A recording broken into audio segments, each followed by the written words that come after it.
All right, and we're back. So that's a good time to start. I was drinking. So we just left the ATA. Sorry if it's a bit noisy. We're using our mobile microphone here. On the highway. On the freeway here. About another 6.5 hour drive. So, what'd you think? Well, it's only the largest archery trade show in the world. Yeah, I mean, it's for me and Josh, it was our very first one. Joel and Tom here, it's their second time. Or Tom's been there a few times, actually. 4 times. So it's... we got an intro of us during the first podcast. Yeah. We're back here. We got Tom. He's our archery manager at our shop. Yo. And on this side here, we got another archery technician. Backseat Joel. That's his name, Backseat. Backseat Joel. That's the name from now on. Yeah. That just happened. So what'd you think? I had a blast. Yeah, I loved it. I ain't had so much fun in one weekend in a long time. Sounds like it. Yeah, it's hands down the best trip I've ever taken, and it probably stems from just us having just a huge passion for archery, honestly. Yeah, definitely. Best trip ever, eh? Best trip I've ever taken, honestly. Hands down, best trip. And I've been to some crazy places. Been all around the country, you know, and Asia, and South or Central America. We were just to Vegas last summer. Just at Vegas. Just got back from Dallas. Went to California a little bit ago. But yeah, who knew Louisville, Kentucky would be my best trip ever. So. You're well more traveled than I. I barely left the Midwest. So. So Josh, what was the highlight of your trip? Since I bet Andrew has since it was the best for him. Yeah. A ton. The best part of the trip, meet Cameron Hames was awesome. Okay, Yep. yeah, But the best part of the trip was when Paige Pierce gave a shout out to my wife back home who couldn't make it. Yeah, that was really cool. By far the best. Yeah, Paige Pierce shoots for the United States archery team. She shoots compound, amazing shots. Rhea looks up to her all the time and references her in all her lessons. So then when we were there to meet her at the SKB booth. So with all the pros, we were asking for pictures, and then we figured for this one, it wouldn't do much, having a picture of us two in there with Paige Pierce. Right. Yeah, it wouldn't do much. So we asked her, for a small shout out, and that little video clip, maybe 10-second clip, just made her day. So that was awesome. Made her week, I'm sure. Yeah. She said she watched it 10 times in a row right away and was in tears from that video. So that's awesome. Yeah, today when I left the Bowtech booth, you guys were shooting a bow. Yep. I saw Paige and I saw Greg Poole over by the AAE, and I went up to both of them, and for whatever reason I was feeling like I knew Paige already after that shout out, and so I didn't realize it until after the photo was taken, but I had Greg take my phone and take a picture of all of us, like Paige in the middle, Greg, and myself, and then I realized, and I'm like, oh hey, I'm Tom, I'm friends with Rhea, she's our archery. Yeah, it was great. The fact that you can walk up to world-class athletes and people that, compete at a world level. Yeah. They're so humble, and there's no barrier to just walk up to somebody, like, whether it's somebody like that or somebody that does a video cast. There's a lot of guys here that, from YouTube and social media that just say, hey, you can ask for a picture, or you can actually talk to them in detail about technical questions. And they're all so nice. I was gonna say, The people in the archery industry, hands down, the nicest folks out there. From the top shooters like Levi Morgan, all the way down to just anyone else you're talking to that owns another shop somewhere,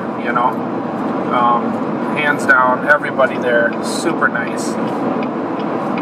Yeah, that is the highlight for my trip, is meeting all these people. You know, I've dreamt of meeting, you know, Chris B. You met George Riles, Levi Morgan, Cameron Haynes. The list just goes on. Tim Gillingham.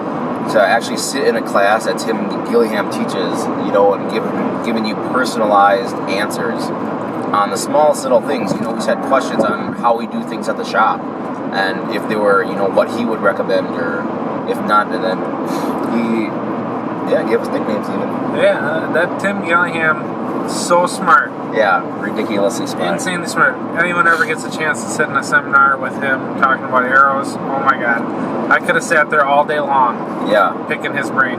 Yeah, our seminar started at 7:15. Right. We didn't get there till 7:05 because we like to be there a little early. Typically, we're the first ones in the seminar.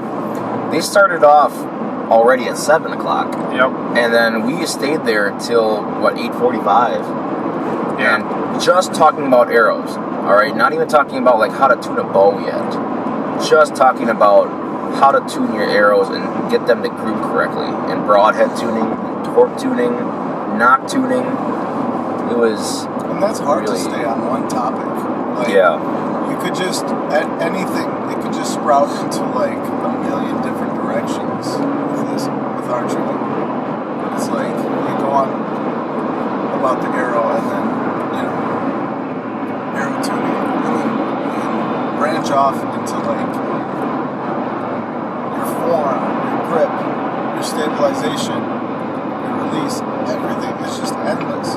Yeah. You could spend, like, a week on each topic, too. Yeah. And Tim pointed out for himself, which applied to me, was all of that stuff is like completely different or even exaggerated for a long draw shooter, which, I mean, obviously I'm a long draw shooter, but I didn't know any of that stuff was really exaggerated for me, and that it has to be that much more fine-tuned. You know, there's that much more time for me to screw up a shot every single time I shoot it. And just speaking to him, being a long draw, he shoots a 33.5-inch draw as well, he said, and so, like, his insight on it all was just that much more valuable to me, you know. Yeah. Go ahead, sorry. No, I was just saying, definitely, yeah. Yeah, so meeting pros was hands down my favorite part. And picking their brains, like giving you tips on how to do things, and they're really not biased at all. Like, they do shoot, like, let's say Tim shoots for PSC, and he shoots for Gold Tip. You know, Paige Pierce shoots for Bowtech, Chris B shoots for Hoyt, Levi Morgan shoots for Matthews. They're not biased to their brand at all. They are 100%. If you shoot, let's say, like, I shoot a Hoyt, they will give me tips on how to tune my Hoyt and shoot my Hoyt better. Actually, when I was sitting in that seminar, I would have thought that Tim Gillingham shot for Bowtech.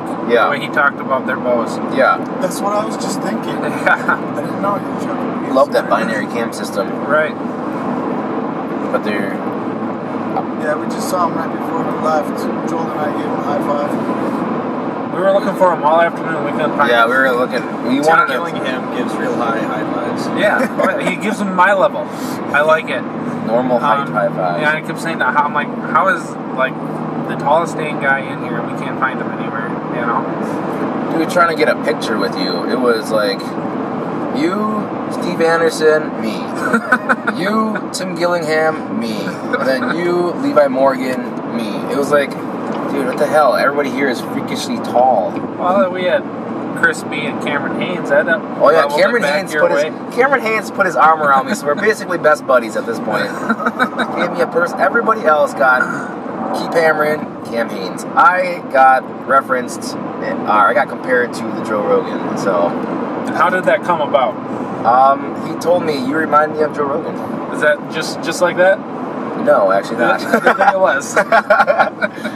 I asked him to write that, but he was cool enough to write awesome. it. He was cool enough to write that, yeah. He thought it was funny. He laughed. He said, you're an Asian Joe Rogan. Yep. He said, remind me of an Asian Joe Rogan. And when we were up there, I said, you know, I'm pretty stocky. Right. I'm fucking hilarious. Right. I could fight. Right. And I've watched a ton of Fear Factor. Right. So he wrote it right then and there. Yeah.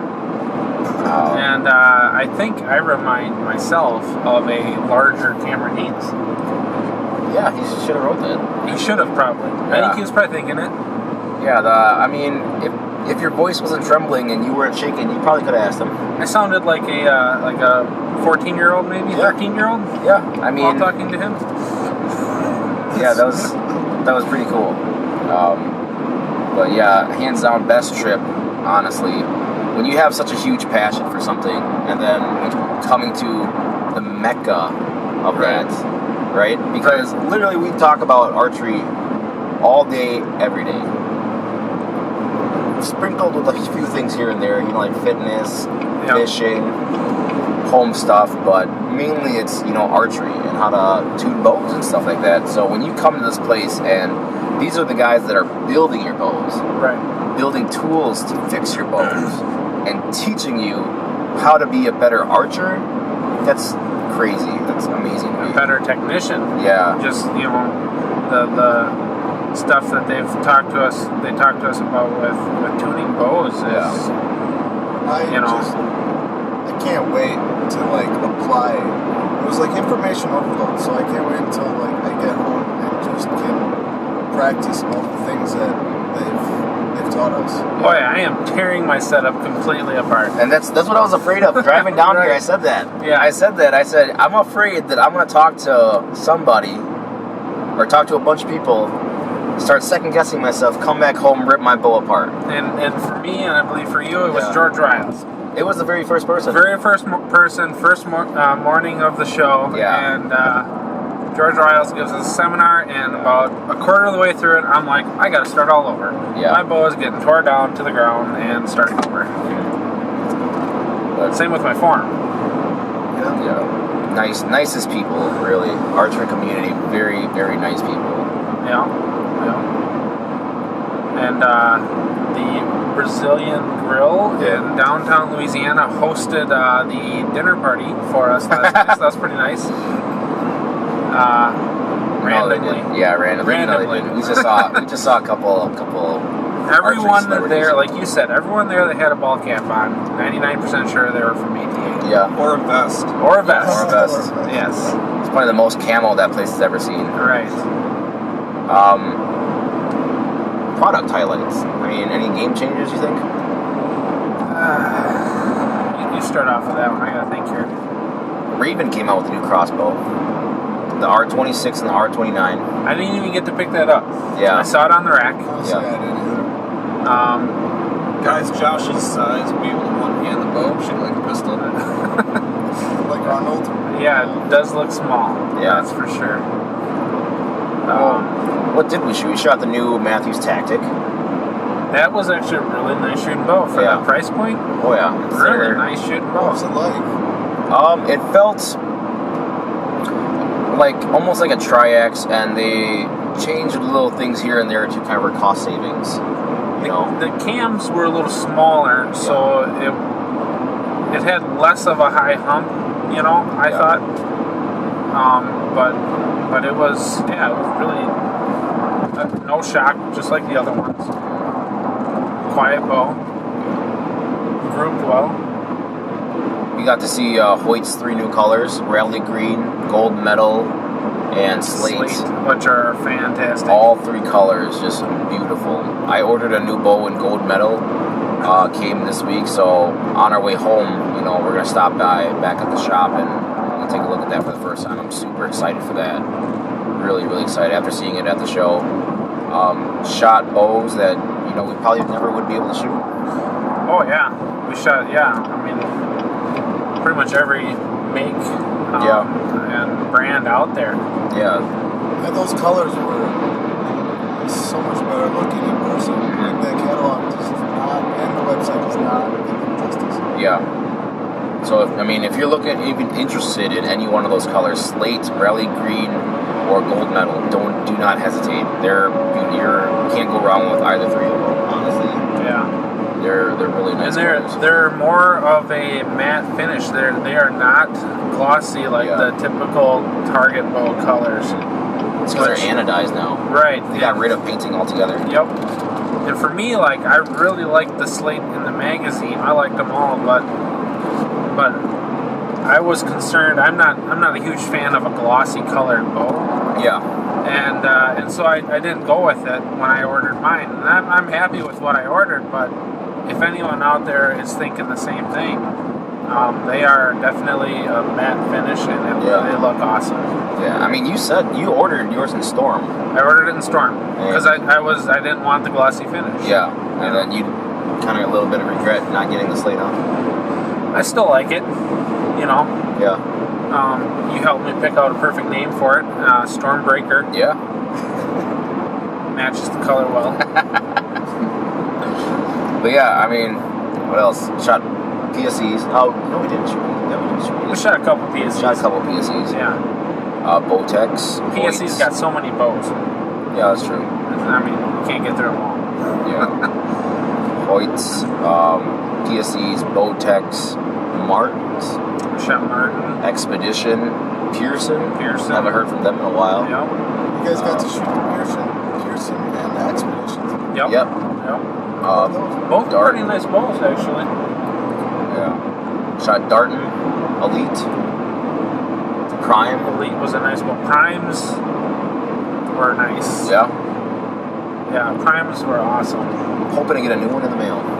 Yeah. What color, other than the Hoyts, between I think Prime and Elites have some of the best colors, solid colors, the finishes. Yep. They're like a matte, shiny though, at the same time. Between the two, what do you guys think pops out better? I like the shiny more because I'm a strictly You're target target, archer. right. Yeah, because it doesn't, to me, reflection for, prey doesn't matter to me as much. Right. You like the more matte finish. I do. Yeah. So for me, I look at the target colors, I see some that I like. I like Prime's colors overall, across both the target and hunting lineups. I think I agree with that, yeah. I do like a lot of the first light collection as well as the target colors. Yep. But that red that Dalibor has that is really nice in person. I was surprised. I thought they made a mistake after seeing it in the catalog and then seeing it in person. Yep. I would get that. Yeah, it's a nice color. Really, really nice color. Botec's got what they call that new system for the cam, with the cam. It's amazing. Right. I think it's rad. Oh, it's threaded. Yeah, the thread. I I forgot. That's a good smart technology. I'm actually impressed with that. What I can't remember what it's called. You got that. We just heard about it yesterday.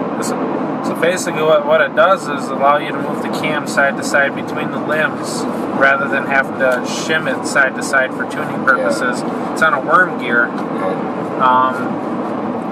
We'll see how it holds up, but the idea is pretty good. To make tuning a lot easier. Well, I guess I didn't get to see you guys afterwards. What did you all think of that bow, though, how it's shot? The Botec? Yeah, Joel, did you shoot it? The Botec shot well. Yeah, it has real Botec. It's got the Botec feel to it. Yep. I'm really impressed with their 2019 lineup. The SS and the SR6. Yeah. Really, really nice bows. I really like the SR6. If I were hunting, if I ever hunted, I wouldn't mind having an SR6. No hesitation. Botec's lineup is really caught me by surprise this year too. I've never been a huge fan of the Botec draw cycle. Not that it's a bad draw cycle. A lot of people love it. I just wasn't a fan. This year they still managed to keep a very fast bow without that harsh cycle, and it feels great. Yeah. Real pleasure to shoot it. Jeez, George Riles, blew my mind away. Tim Glenn, Dan McCarthy, and then the guy that I've never met before, never known existed, George. Yeah. George was something else. Yeah, from Fire Knock. Fire Knock, yep. Joel's, we've both just went there. I was like, you know, it's a smaller booth. And then we stopped and the guy just started talking to us. And he went on to explain everything. And at first, it sounded like this guy is like on a late night infomercial. And in a good way, like he's got his pitch down. Like he definitely has his sales pitch down. But when you ask him a question, he doesn't give you some canned cliche. He gets right to the point of like, this is why I did it. Like this is the benefit to the user. This is why I did it. And he's so smart that he can explain all of the components that then need to go along with it in order to tell that particular user. What did he say? Like 9,000 different variations of zero product line. Yeah, and it's knocks, just because between each computer chip that goes in the knock, you know, which can vary, you know, with the different colors, as well as whether it'll go at negative 55 degrees all the way up to 185 degrees, and that's just amazing. Yeah, just his accomplishments of what he's done in his life prior to even Fire Knock. Yeah. Blew me away. Yeah, I mean, happy I made you guys go. Yeah, you remember it all better than I do, Tran. I mean, yeah, he's a nuclear physicist. Wrote defense protocols for the Department of Defense in like a couple of weeks or something. Yeah, he said it took him 2 weeks. He said, that was a hard one. Yeah, he's like, that was a hard one. I spent a lot of time on that. He's like, it took me a couple of weeks. He goes. And he worked with when he said, I worked with Bowtech developing this. It took me about an afternoon. That was a simple fix. Right. So worked for the Department of Defense, was an attorney and an accountant. Speaks 7 languages. Yep. Yeah, speaks 7 languages. So what impressed me the most was not even his pitch. What impressed me the most was when we came up to him, who was at his booth was 3 Matthews Archery executives. One of them being the CTO, the Chief Technological Officer. And all Dorj had to say to them, they were talking, and Dorj ends it with, when you're ready, give me a call. I can make your limbs 30 to 40% more efficient. You're not getting the full efficiency out of your bows. Right. And those guys took it very, very seriously. Yep. You know, like, we will give you a call, you know, and we'll go from there. But you're talking to the CTO of a huge company. Yeah, I wonder how he feels, how he's got to go back to Matthews and say, okay, what are we going to pay him? Yeah, and Matthews already is a super impressive bow. Yeah. Dead in the hands, ridiculously fast. So that really if I was really Matthews, I'd pay him whatever the heck he wanted. Yeah, That's true. We're actually going to go to a school this summer. Yeah, he's got a winter, ain't it? It's winter yet. End of summer. End of summer? Okay. Yep. So the week after Deer and Turkey. So what's up? They're in Henry, Illinois. We'll be there. It's actually a really good deal. He won't let anyone be a dealer unless you know how to work on his products. Right. So unless you know how to install his products and know basically the ins and outs, so go to his class, 7-hour class. You take an examination afterwards. It's $170 to take the class. If you pass, only if you pass. If you fail, you get nothing. You can't be a dealer, nothing. If you pass, pay attention. He said it's relatively simple, but probably simple for him. Yeah, simple for him. I don't know what that is. Yeah, if you pass, you get a $150 gift card towards, Fire Knock and Arrow Vein products, which crazy to me, crazy products. So I'm excited to take that class. I'm excited just to learn it. Learn what he has to share. Yeah, just like with everyone else. This guy here, he's so smart. And what you were saying about you have to take that class to be a dealer, he certifies the technician. Yeah. He will not certify the shop.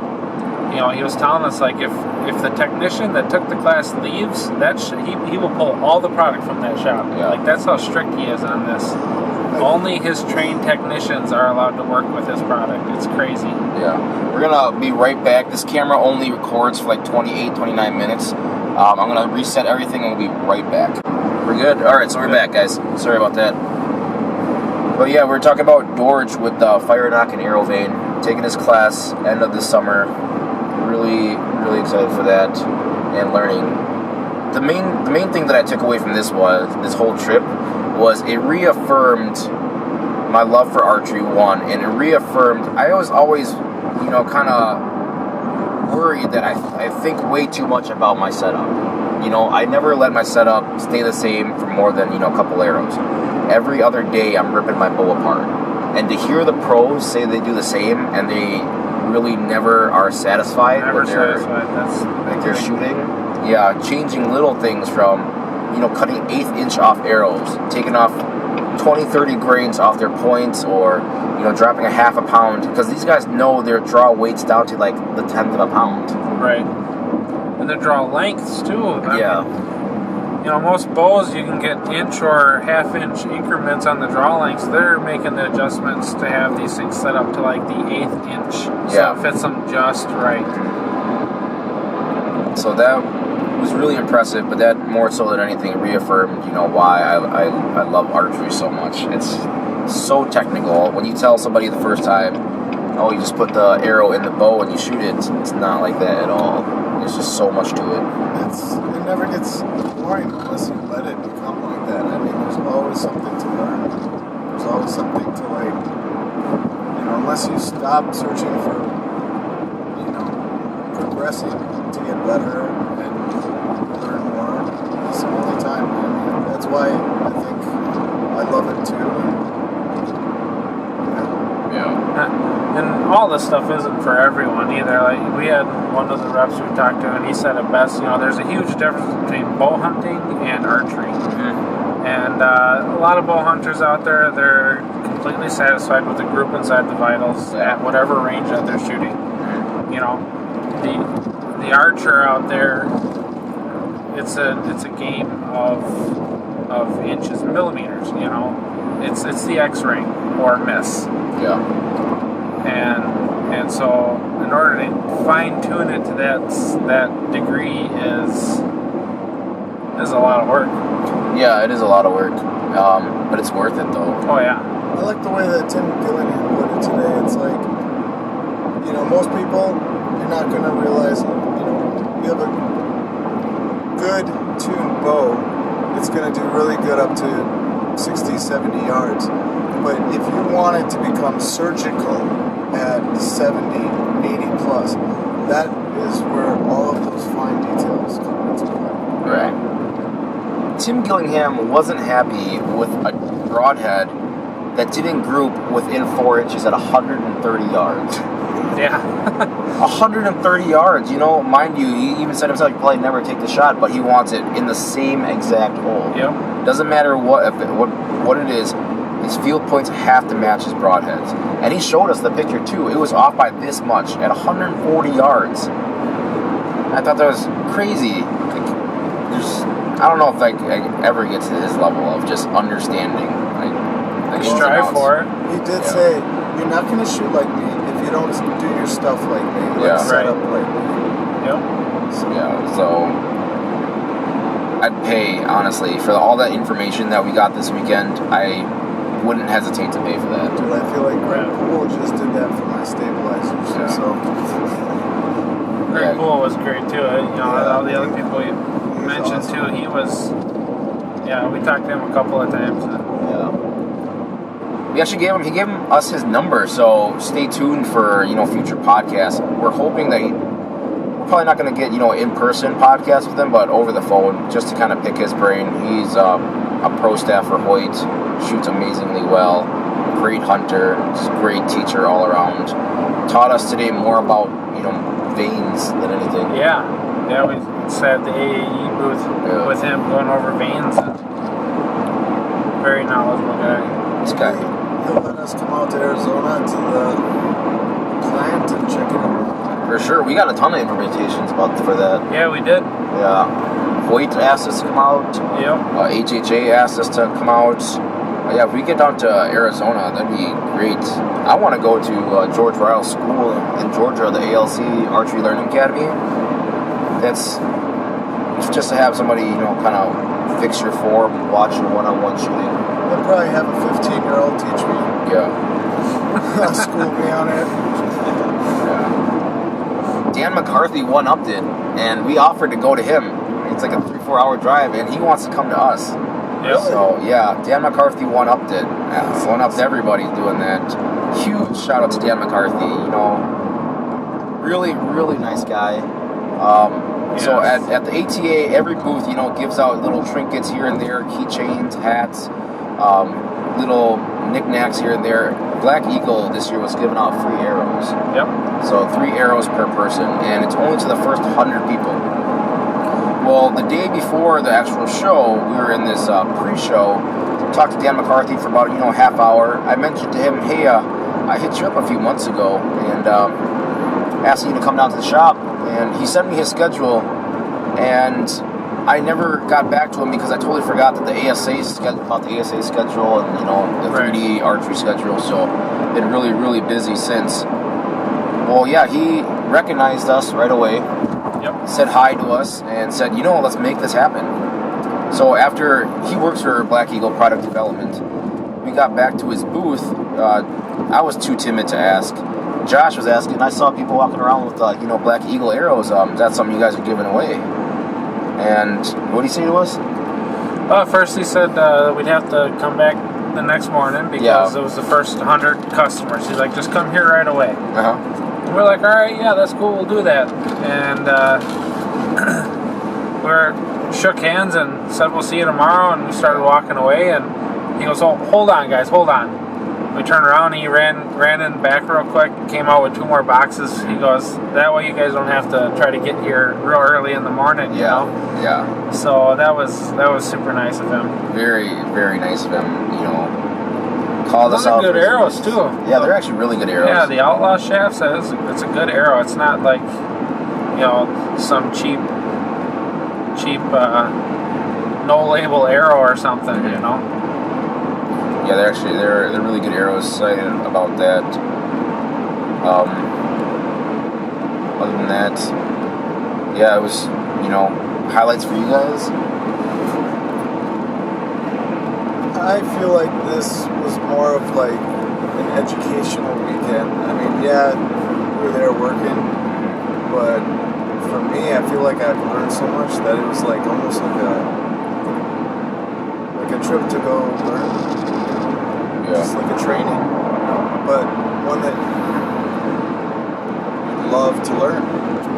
And we've seen your bags too. You got so much info to go over for pricing and stuff. I think I have 3 bags full of like catalogs, like 20 pounds each. Yeah, all for the shop. So I do not envy you. I'm sure there's a few of doubles and maybe triples in there, but yeah, no. Like I said earlier, I just really can't wait to apply all of that, and my mind was blown so many times where I was just like information overload, but I loved it. Like, it just makes me want to learn more. So I guess that would probably be my highlight. That was all around just a great weekend. HHA, huge shout out to them. Those guys are great. Evan, you are you're phenomenal. We will see you at the body shop, bud. Yeah. On me. First lap dance on me. You mentioned private dancer that you had your eye on. And yes. First one's on me, bud. But I got a new teacher this weekend too. Yeah? Yeah, so went to the specialty archery booth. Who do we see? From our local, local. Greenfield, Wisconsin, which is like a stone's throw away from Racine. Dwayne Price, senior pro for Matthews. Yep. Amazing shot. He just won an ASA tournament a couple months ago, and talked to him for probably an hour. At least. Yeah, I talked to him for an hour and just described to him, what was going on with our shop process, our bows, and he just broke it down. He said, well, I think you're doing this. I think you're doing this. And until I could see you in person, I can't really tell you anything further. But he invited me over for a private lesson, so I'm definitely going to take him up on that. The guy lives maybe 10-15 minutes away from me. The fact that I haven't taken advantage of this opportunity before, I was kind of dumb too. But yeah, he'll most likely probably convince him to be on our podcast as well. Yeah. Now I sure know hope why so. the only arrow he shoots is gold tip. Yeah. Because those arrows, I think, won me over this weekend. Durability, I don't think. Durability wise. Um, yeah. And for And hunting, not that any of the other arrows out there are bad, they all Yeah. get the job done. But no. durability wise, I don't think there's an arrow out there that can beat a gold tip in a flex test. Yeah. You know? I still love my Eastons and my Black Eagles. Yep, me too. But yeah, definitely want to start bringing in gold tip. I got a little private lesson out of George Riles. Yeah, I saw that. Give me a little tips on my form and how to. Again, me being a big guy, I've always kind of felt like scrunched up in my draw length, and he gave me some pointers on how to straighten myself out. And I'm anxious to put a bow in my hand and try it. Yeah. Now, you know. And keep in mind, George Riles gets paid $1,000 a day to teach private seminars. Yeah. $1,000 a day, every day, and he requires like hotel accommodations, things like that. But nicest guy. Walk up to him. He had you, put you in your stance right away and pinpointed everything that was wrong. Yep. Well, just from sitting in the seminar and listening to him talk about form and stuff, and I was like, man, I don't know how I can even do that with my draw length, And now I'm just kind of scrunched up in there. And when I seen him afterwards, I walked up to him and I'm like, hey, I got a long draw length. They don't make bows for me. I'm like improvising. I don't know how I can get to where you said I need to be. And he's like, let me show you. Get in your stance. And he jumped right up in there and just started like, all right, move your hand here, move your elbow here, move your shoulder here, relax right here, And before I know it, he had me in the stance that I should be in. I didn't have a bow in my hand, obviously, but I was like, holy cow, just like that. So. But now you forgot it all. Oh no, I was telling him actually. It was really funny when we were sitting there at dinner last night. I was sitting in my chair like practicing what he told me with my elbow. I'm sitting there, gotta drop that back elbow. Straighten this out. And all of a sudden I look up and I'm like, hey, there's Chris B. And then right behind him, there's George Riles. Chris motherfucking B. Yeah, Chris motherfucking B. Yeah. Chris B is his biggest hero. And we're sitting in the first seminar, the first day, and we're both up in the front. And I look down the aisle. We're right on the aisle seats. I look down the aisle and Chris B is walking up. And I look at Trey and I go, it's Chris B. Yeah, and I was like, no, that's not. Stop. No way, he goes. And like, he's getting closer and closer. And finally I go, it's Chris motherfucking B. Yeah, I was shocked. Like, really, really shocked. And I was nervous. Man, when we met Dan McCarthy, I was like really shaking too. I'm like, can we have a picture? Super nervous because you watch these guys on your computer screen. Right. And these aren't just, guys that are putting up just random videos on YouTube. These guys are winning the tournaments. Dan McCarthy, probably one of the best 3D archers out there right now. Chris B just won the Midwest Pro-Am in Peoria, Illinois, 360X. So any tips or anything that they could tell me, obviously they're way, way better archers than I'll ever. Right. Yeah, that's crazy. Yeah. Hands down best trip. Nicest people in the world, archery community. Just really, really happy with that. Until next year. Yeah, until next year. Absolutely. Hopefully. Starting to run into some weather here, so I don't know how the audio's getting. Yeah, audio's probably getting bad. We're probably losing daylight, but hopefully next year you'll see us. Hopefully we'll come back with a press pass. Bad for us. Yeah, for press pass to archery. We saw quite a bit of people there with that. Yep. Interviewing people.